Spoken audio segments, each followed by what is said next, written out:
As you heard, the census has major impacts, and the data collected can also tell us about the well-being of a community. In southern Arizona, the MAP Dashboard, an online research project, does something similar.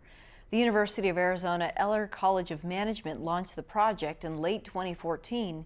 It tracks 36 socio-economic indicators and makes that information available to the public. We asked senior research economist Jennifer Pullen about some of the big takeaways. She spoke to us via Skype from South Carolina.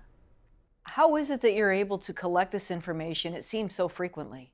Yeah, all of our data is publicly sourced data. About a third of it comes from the Census Bureau.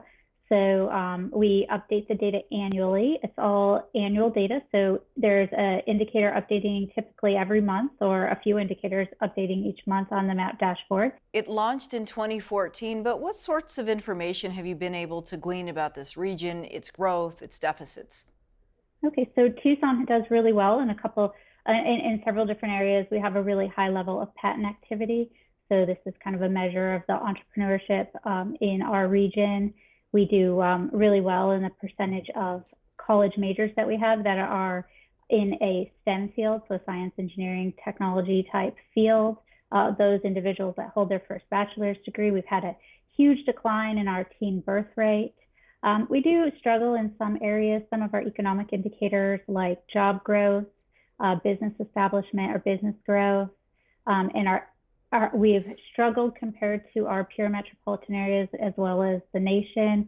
And then another area that has been somewhat concerning is our educational attainment rates. And what we've seen with the percentage of those that have a bachelor's degree or better in the Tucson metropolitan area is that we are declining. We're still ahead of the nation, but the nation is catching up pretty rapidly. Of these 11 other regions that you mentioned, can you list a few and give us a sense of how southern Arizona compares to those? Sure. We obviously compare to Phoenix, since it's just up the road, but some of the other areas that we compare to are Albuquerque, El Paso, San Antonio, Salt Lake City, Portland, San Diego, Denver, Colorado Springs, Las Vegas. So some of those more larger metropolitan areas throughout the western U.S. That being said, what sort of picture does the MAP dashboard paint for this region as it moves forward?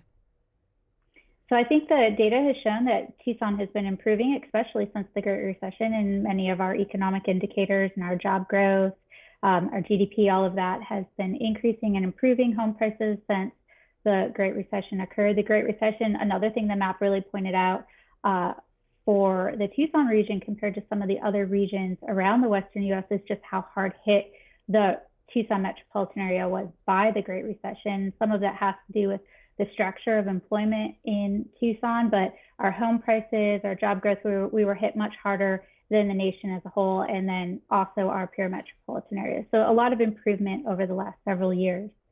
Okay, Jennifer Pullen joining us from the MAP dashboard, and she joins us from South Carolina. Thank you so much. Thank you, Lorraine.